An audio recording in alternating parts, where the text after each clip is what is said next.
একটা দোয়া শিক্ষা দেই, প্রত্যেক নামাজের পর, 5 ওয়াক্ত নামাজের পর আমার নবী সাল্লাল্লাহু আলাইহি ওয়াসাল্লাম এই দোয়াটা নিয়মিত পড়তেন। আমরাও পড়ার চেষ্টা করব। এই দোয়াটা 5 ওয়াক্ত নামাজের পরে অর্থ সহকারে বুঝে পড়বেন। নামাজে মনোযোগ ধরে রাখতে পারেন না, এই সমস্যা কি আপনাদেরও আছে ভাই? আছে? নামাজে মনোযোগ ধরে রাখতে পারেন না?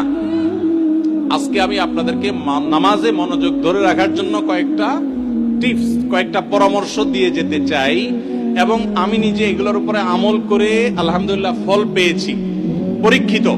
এরকম আমলগুলোর মধ্যে 1 নম্বর হলো, ভালো করে শুনেন, 1 নম্বর হলো চোখের হেফাজত করবেন। চোখের, মোবাইলে বা বিভিন্ন ভাবে চোখ দিয়ে হারাম জিনিস দেখেন, মেয়েদের ছবি দেখেন, ফিল্ম দেখেন, নাটক দেখেন, বিভিন্ন হারাম জিনিস দেখেন, এটা আপনি বন্ধ করেন।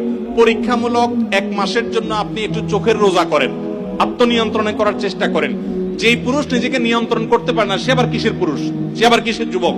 নিজেকে নিয়ন্ত্রণ করার চেষ্টা করেন, এবং চোখের হেফাজত যদি আপনি করতে পারেন, আমি আপনাকে লিখিত দিতে পারি, টানা যদি আপনি দীর্ঘদিন আপনি এই কাজটা করেন, ইনশাআল্লাহ আপনি নামাজ এবং যে কোনো ইবাদতের স্বাদ পাবেন। শুরু করবেন অন্তত। দ্বিতীয়ত, হারাম উপার্জন ছাড়তে হবে। কি ছাড়তে হবে? হারাম খাওয়া ছেড়ে দেন, হালাল খাওয়ার গ্রহণ করেন, এটাও ইবাদতে মনোযোগ সৃষ্টি করতে সহযোগিতা করে। তৃতীয়ত, নামাজের জন্য বিশেষ করে বলতে চাই, এই যে পয়েন্টটা এখন বলতেছি নামাজের মধ্যে, এইটা যদি করেন আর আপনি মনোযোগ না আসে, আপনি আমাকে ব্যক্তিগতভাবে জানায়েন যে আপনি ভুল বলে আসছেন। আমি আলহামদুলিল্লাহ এটার উপরে নিজে 100% উপকারিতা পেয়েছি, অনেককে পরামর্শ দিয়ে তাদের মধ্যে উপকারিতা পেয়েছি। সেটা হলো, নামাজের টাইমিংটা বাড়িয়ে দেন, অর্থাৎ দীর্ঘ সময় নিয়ে নামাজ পড়েন। আপনার 4 রাকাত নামাজ পড়তে 5-6 মিনিট সময় লাগে, বা 6-7 মিনিট সময় লাগে, আপনি এটাকে ডাবল করে দেন। এবং সূরা ফাতিহা পড়ে একটু অপেক্ষা করে অন্য সূরা পড়েন, একটু সময় নেন।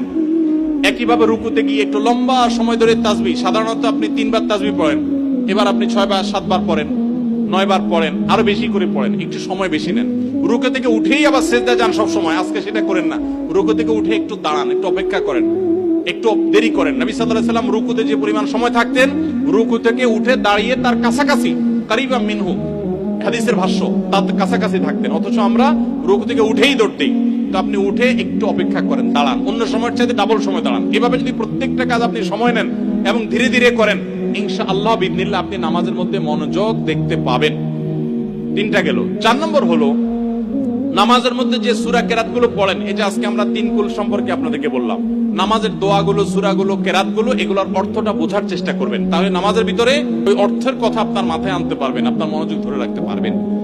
আর আরেকটা পরামর্শ হলো, ইবাদত এবং নামাজে বিশেষ করে মনোযোগ সৃষ্টি করার জন্য আগে থেকে মনোযোগ